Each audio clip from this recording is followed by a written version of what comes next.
This girl liked to swim in secluded, deserted seas. One day, she had just come out of the sea when she folded her clothes neatly and imagined that the boy would suddenly appear, pick up his joke sign, and read out his name. Full of anticipation, the boy plunged into the sea. Several hours later, a figure finally appeared on the beach, but he wasn't the one the girl was waiting for. The boy simply picked up the joke card, glanced at the girl's clothes, and then threw it away. He instinctively reached out to grab it, but with a splash, he fell into the sea. Unable to swim, he could only scream. Seeing this, the girl rushed to rescue him. When the boy was dragged to the shore, he was unconscious. In this desolate wilderness, there wasn't a soul in sight. In desperation, the girl could only try to save him by shouting. This is the 2025 South Korean male lead. Park Se-ri is a typical self-loathing girl. Because of his father's genes, he grew unruly curly hair.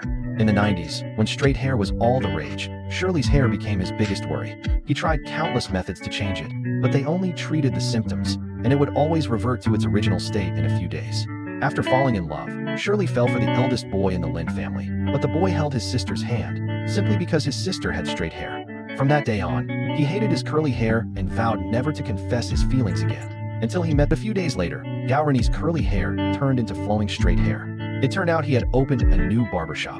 The proprietress brought advanced technology from Seoul to treat all kinds of difficult and complicated diseases, but the cost was outrageously expensive, costing 200,000 won for a single perm. At that time, it was during the 1998 financial crisis, and 200,000 won was an absolute fortune for an ordinary family.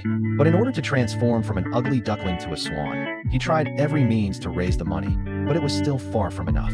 Just when he was about to give up, a turning point appeared. I really dare not say that this name is nothing. What are you saying over there? Are you blind? Do you have eyes in your heart? Do you have eyes in your heart? Do you have eyes in your heart? Do you have eyes in your heart? Do you have eyes in your heart? Before he got first place in the whole school. Oh, but things didn't go as planned.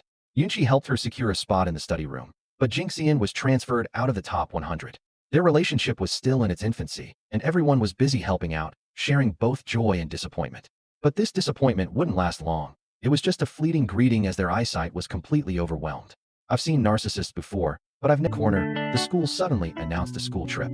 Shirley decided to take this opportunity to confess her feelings and planned a specific itinerary with her best friends. Yoonchi was filled with disappointment, but had no choice.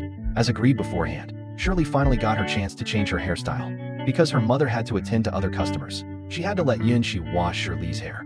Knowing that conditioner shouldn't be used before perming, Yoonchi still did it on purpose. You don't understand books. You don't understand books. You don't understand books. You don't understand books. You don't understand books. You don't understand books.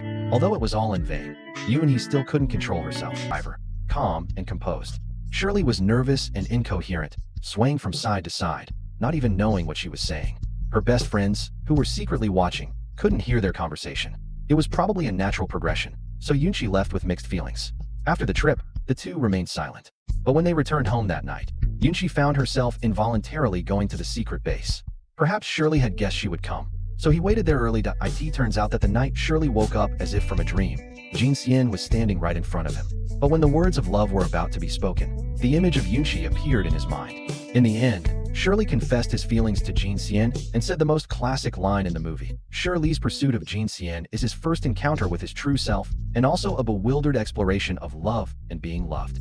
True love is not an unattainable Prince Charming, but rather close-knit companionship and dedication. However, he tells Yoonchi that he gave up his studies to prepare for the college entrance examination. My school has a small, tiny, though neither said it aloud, a subtle understanding grew between them. Every unintentional glance seemed to speak of the feelings hidden deep in their hearts. Shirley had made plans to have dinner with her friends, but suddenly said she wasn't feeling well and had to go home. No sooner had she left than she used the same excuse to hurriedly escape. Her friends noticed something was amiss, but didn't interfere. On the way home, the two of them deliberately slowed down, savoring this unspoken sweetness. Even after they arrived at her doorstep, they were still reluctant to part. The two walked from the city to the suburbs and returned to the place where they first met. Yoonchi finally returned Shirley's laughing card and mustered up the courage to confess her love. Shirley lowered his head shyly, as if the whole world had become incredibly beautiful at that moment. That night, when they parted, they used a shy first kiss to leave the most precious mark on this time. If the movie could end there, it would be a pretty good youth film, but it seems that Korean directors have a common problem when making movies of this kind. Even if there's no car accident, cancer, or anything else, they still have to arrange an encounter for forced sentimentality. The two had just established their relationship when Yoonshi received a call from her mother.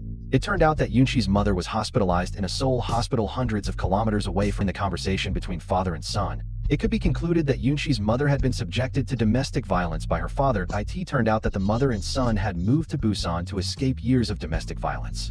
The father never expected that he would be unable to escape because cell phones were not common in those days, and people could only leave messages via pager.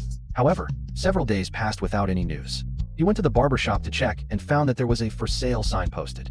In the end, he had no choice but to go to Seoul in person. Standing outside the ward, he heard about the mother and son's plight, and that the mother was all. This is another side of youth. A confused beginning, a beautiful and sweet process, but an ending like petals in the autumn wind, falling helplessly with lingering affection and regret.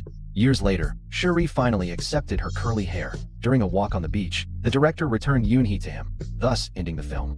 The originally natural flow of the youth story became contrived and abrupt because of this forced farewell scene, which greatly reduced the audience's emotional engagement. However, it did not affect the positive values conveyed because everyone has a head of curly hair that can never be straightened.